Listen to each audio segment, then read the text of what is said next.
Hello, I'm Jason Turvey of the Class Consciousness Project, and welcome to the latest in our series of bulletins updating you on class struggle in Britain and across the world.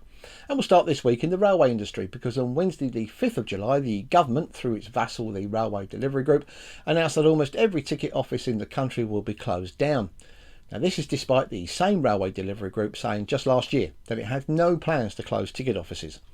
The RDG has said that this plan comes as a result of what they say is a decline in the number of passengers using ticket offices to buy their tickets, clearly overlooking the other vital and generally non-transactional work that staff working in ticket offices do, including travel and ticket information, helping passengers who are mobility impaired, blind or partially sighted, or just need a hand getting on and off trains, and especially on quieter stations provide a level of security and safety for passengers which would simply not be there if the station was unstaffed.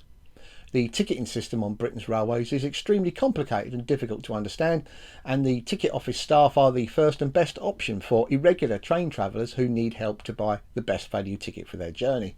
But the rail operators and the government will no doubt expect these passengers to take their chances using a clunky and generally unreliable self-service machine instead.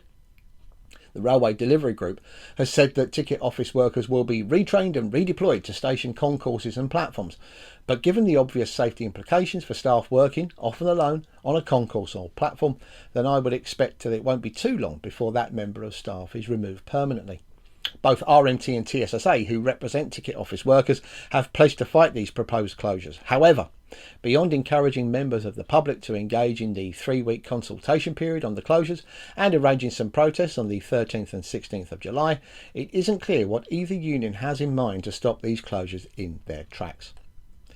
Staying in the railways, and the train drivers union ASLEF have announced that they intend to extend their overtime ban.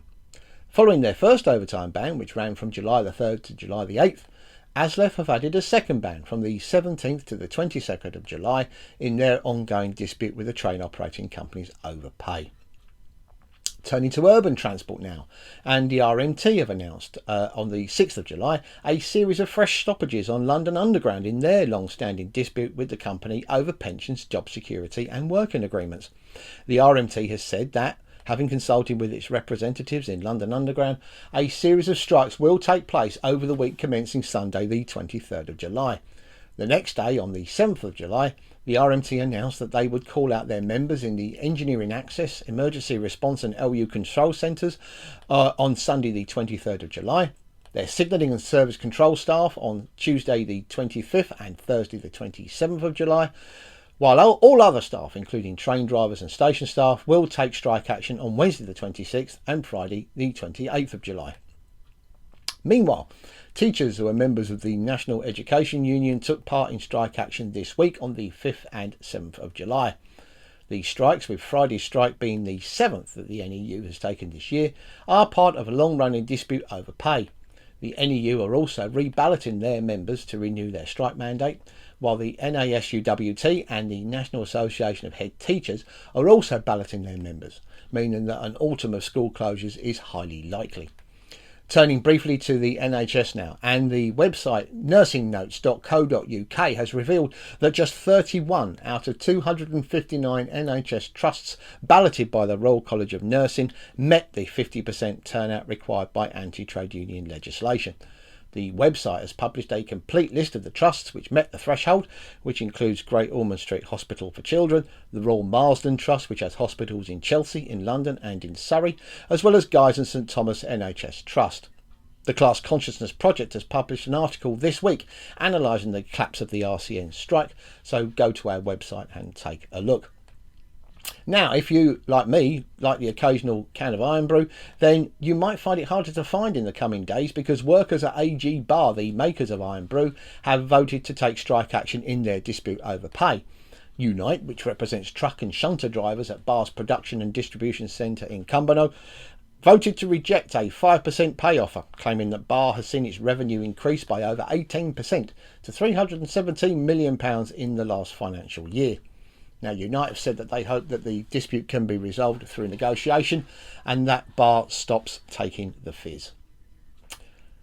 Looking to Europe now, and transport workers across Italy went on strike on Friday the 7th of July in a dispute over pay and the rising cost of living, as well as safety at work, rostering and working conditions for women.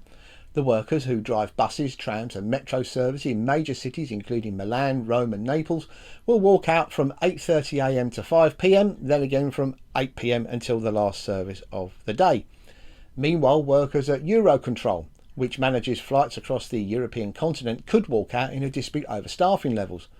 Union Syndicale Bruxelles, one of the trade unions which represents Eurocontrol workers, announced what it called a, quote, period of 6 months during which industrial action could take place. Eurocontrol said that it hoped that strike action could be averted through negotiation, but strikes have already started to break out across Europe, particularly in response to a shortage of air traffic controllers, who were axed as part of thousands of job losses in the aviation industry as government-imposed COVID restrictions massively disrupted air travel. In Italy, air traffic controllers are taking part in strike action on the 15th of July over the issue of staff shortages. And that wraps up our bulletin for this week. But if you're involved in a dispute that you think we should know about, get in touch with us at classconsciousnessproject@gmail.com. You can check out our website at classconsciousnessproject.blog, and you can find us on Telegram, on Twitter, on Instagram and on Facebook. Thanks for watching, and I'll see you again soon. Solidarity.